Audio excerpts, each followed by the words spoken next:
Baik, bismillahirrahmanirrahim. Assalamualaikum warahmatullahi wabarakatuh. Alhamdulillah, wassalatu wassalamu ala rasulillah wa ala alihi wa sahbihi wa wala amma ba'd. Rabbi shrah li sadri wa yassir li amri wahlul 'uqdatam min lisani yafqahu qawli.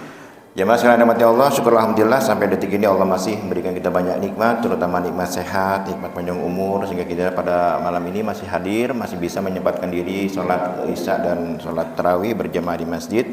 Semoga Allah Subhanahu wa taala senantiasa memberikan taufik dan hidayahnya kepada semua, sehingga kita dapat maksimal mengisi sisa Ramadan di tahun ini. Salawat dan salam senantiasa tercurahkan kepada kekasih kita, junjungan kita Nabi besar Muhammad Sallallahu alaihi wasallam beserta keluarga dan para sahabatnya, dan semoga kita kelak di yaumil qiyamah mendapatkan syafaatnya. Amin ya rabbal alamin. Terima kasih rahmati Allah. Sedikit saja, kita sekarang sudah masuk ke malam berapa? 21 versi pemerintah. Jadi ini benar-benar karena Ramadan tinggal 10 hari ya. Jadi kita gunakan 10 malam Ramadan ini dengan baik. Bukan hanya malam, hari-harinya juga baik ya. Nah sekarang pertanyaannya, apa yang dilakukan Rasulullah di 10 malam terakhir? Ada sebuah hadis mengatakan bahwa Rasulullah itu menggunakan 10 hari dan malam terakhir Ramadan itu dengan memperbanyak i'tikaf di dalam masjid. Makanya insya Allah DKM mulai malam ya Pak Teguh. Jadi DKM Al-Hidayah mulai nanti malam sudah mengadakan i'tikaf.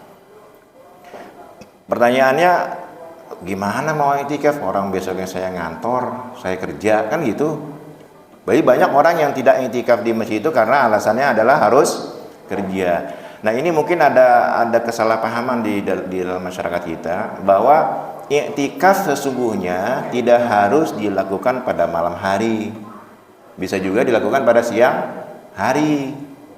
Jadi kayak misalnya Bapak nih habis sholat subuh ya, kemudian i'tikaf sejenak sampai matahari terbit, kayak kita hari Ahad itu. Kalau hari Ahad kita kan suka pengajian tuh. Nah itu dinamakan juga dengan i'tikaf. Karena pertanyaannya dalam fikih, berapa lama seseorang itu harus i'tikaf di masjid? Nah ini ulama berselisih pendapat, tapi mayoritas ulama mengatakan i'tikaf di masjid itu boleh sesaat aja, nggak harus full satu malam. Ya, jadi nggak harus misalnya di DKM kita dimulai jam 11, nggak harus datang jam 10, kemudian sampai subuh sahur di sini, nggak harus begitu ya. Jadi i'tikaf itu boleh sejam, boleh setengah jam, boleh seperempat jam. Yang penting dia duduk sejenak di dalam masjid dalam rangka mohon ampun kepada Allah. Itu i'tikaf. Boleh juga kalau Bapak malam-malam tidak sempat untuk i'tikaf, boleh melakukan i'tikaf di siang hari. Misalnya menjelang zuhur, Bapak datang ke sebuah masjid. Dan ini i'tikaf ini syaratnya harus di masjid. Jadi nggak bisa di rumah. I'tikaf harus di masjid. Walaupun di rumahnya itu ada musola, ada tempat sholat, nggak bisa. Jadi i'tikaf itu harus di masjid. Imam Syafi'i mensyaratkan, malah agak ketat beliau. Beliau mengatakan sholat i'tikaf itu harus di masjid yang diselenggarakan sholat Jumat, namanya masjid jami. Alhamdulillah kan masjid kita ada sholat Jumat nih, jadi nggak ada masalah tuh dalam pendapat Imam Syafi'i. Tapi dalam mazhab Imam Malik nggak harus masjid jami, yang penting di dalamnya ditunaikan sholat 5 waktu. Jadi 5 waktu subuh, zuhur, asar, maghrib tuh di musola itu atau di masjid itu selalu diadakan. Kalau misalnya nanti ada sebuah hotel, kan kalau hotel tuh suka ngadain masjid sholat Jumat ya. Di hotel-hotel atau di gedung-gedung mall itu kan suka ada masjid, kemudian dia melakukan sholat Jumat. Tapi sholat subuhnya nggak ada, zuhurnya nggak, hanya zuhur aja gitu, zuhur dan asar, maghribnya kosong, isanya kosong. Nah itu nggak bisa untuk i'tikaf. Ya, ini pendapat ulama ya.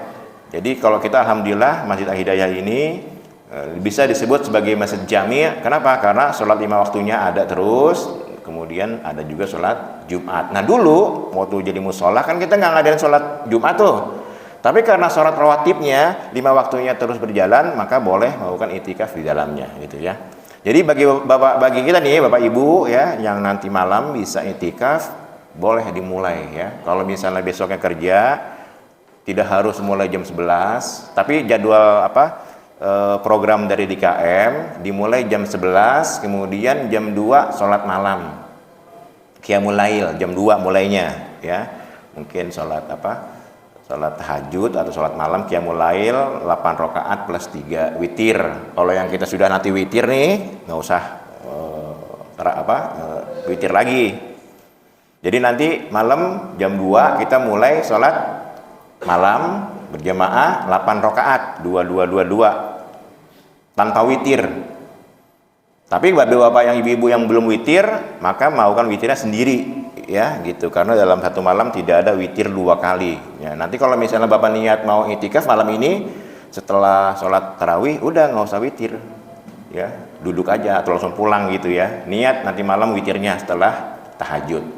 Nah itu jamaah sekalian ya. Jadi ini benar-benar karena Nabi itu setiap tahun itu selalu mengajak istrinya untuk itikaf di masjid selama 10 malam, karena malam Nabi itikafnya. Bahkan di tahun terakhir menjelang wafatnya beliau melakukan itikaf selama 20 malam.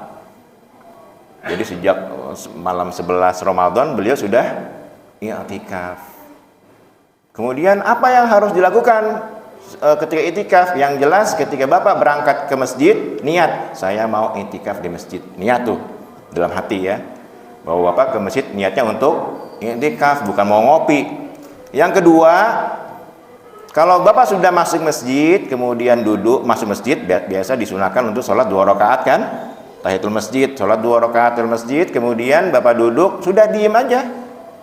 Boleh baca Quran, boleh zikir, yang diutamakan mohon ampun. Allahumma innaka afuwun karim tuhibbul afwa fa'fu anni. Itu banyakin baca doa itu. Ya Allahumma innaka afuwun karim tuhibbul afwa fa'fu anni. Udah nggak usah yang lain, nggak usah zikir yang lain, itu aja. Ya, ini sesuai dengan wejangan Nabi kepada istrinya Siti Aisyah. Ya, ketika itikaf apa yang dibaca? Allahumma innaka afuwun karim tuhibbul afwa fa'fu anni. Itu aja. Yang kedua, kalau batal gimana? Dia harus wudu. Jadi i'tikaf itu harus suci. Kalau bapak batal, keluar wudu dulu, kemudian niat lagi saya mau melanjutkan i'tikaf. Dan selama i'tikaf nggak boleh keluar masjid. Kalau keluar masjid batal, jadi harus ulang lagi. Niat lagi dari awal ya. Jadi kadang-kadang panitia lagi duduk kemudian ada keperluan dia keluar, itu batal berarti itu itikafnya, dia harus ulang lagi, niat lagi ya. Jadi itikaf diem aja masjid. Malah dulu karena masjid Nabi itu nggak ada atapnya, jadi beliau karena musim dingin itikafnya bikin tenda, jadi pakai tenda beliau ya, kemudian diikuti oleh istri-istri beliau ya. Jadi bapak, kalau saya di Masjid Mujahidin itu karena dia besar, jadi suaminya ngajak istrinya, ngajak anaknya gitu. Dan insya Allah ini Pak Teguh disiapin sahur gak? Enggak, belum. Malam ini mungkin belum disiapin sahur, nanti mungkin ke depan akan disiapkan sahur, sehingga bapak yang sudah itikaf di masjid karena waktu subuhnya mendekat gitu kan, tidak usah pulang lagi ya. Insya Allah nanti akan diusahakan ada sahurnya gitu. Nah ini jamaah sekalian ya. Jadi kemudian apa lagi yang dilakukan? Pokoknya yang paling penting dalam, sebentar ya, saya baca hadisnya nih biar nanti ada dalilnya. Nah ini dari Abu Hurairah radhiyallahu anhu, kana Nabi sallallahu alaihi wasallam ya'takifu fi kulli Ramadan asyrata ayyam. Falamma kana al-amul alladhi qubida fihi i'tikafa 20 yawman. Jadi Nabi melakukan itikaf selama 10 malam terakhir, dan pada hari beliau wafat, pada tahun beliau wafat itikafnya berapa? 20 malam ya. Terserah Bapak Ibu maunya. Pokoknya sebenarnya itikaf itu boleh sepanjang Ramadan. Bahkan itikaf ini juga bisa dilakukan di luar Ramadan. Cuman kalau di luar Ramadan kayaknya suasananya kurang ini ya, kurang. Ya, yang kita lakukan adalah setiap ahad subuh itu kita melakukan itikaf gitu. Kemudian ada lagi hadis berikutnya yang menjelaskan bahwa Nabi itu itikaf di 10 malam terakhir. Anna Nabi sallallahu alaihi wasallam kana ya'takiful ashrul awakhir min Ramadan hatta tawaffahullah. Beliau melakukan itikaf selama 10 malam terakhir Ramadan hatta tawaffahullah, sampai beliau wafat. Tsumma ya'takafa azwajuhu min ba'di. Kemudian setelah beliau wafat diikuti oleh istri-istrinya. Jadi ini dalil bahwa perempuan boleh untuk melakukan iktikaf. Jadi jangan larang istrinya untuk iktikaf. Tapi kalau istri mau iktikaf harus izin bersama dengan suaminya. Jangan kata suaminya, nggak boleh. Ya udah istri nurut. Ya, jadi kalau misalnya ada istri, seorang istri minta izin pada suami untuk i'tikaf, kemudian suaminya melarang, istrinya tidak boleh melakukan, haram untuk melakukan i'tikaf. Penuhi dulu hajat suaminya. Mungkin suaminya kepengen gitu kan, penuhi dulu hasrat suaminya, baru izin. Sekarang aku boleh gak i'tikaf? Ya udah boleh, ya gitu. Kemudian berikutnya,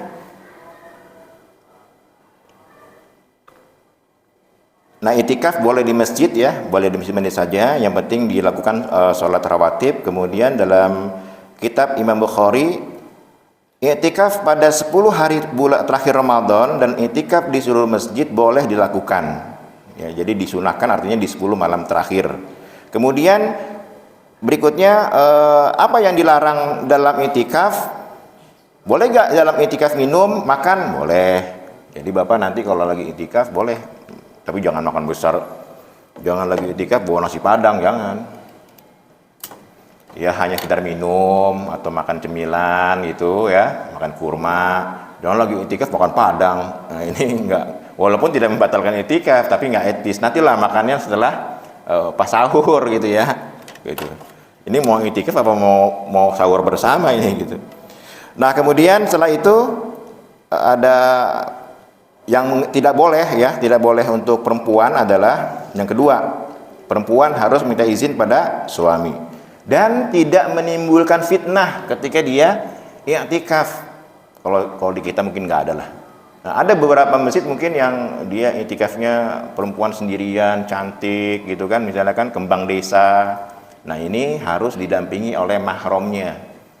Ya, jangan sampai perempuan cantik kembang desa dia i'tikaf kemudian menjadi fitnah bagi pemuda di situ ya.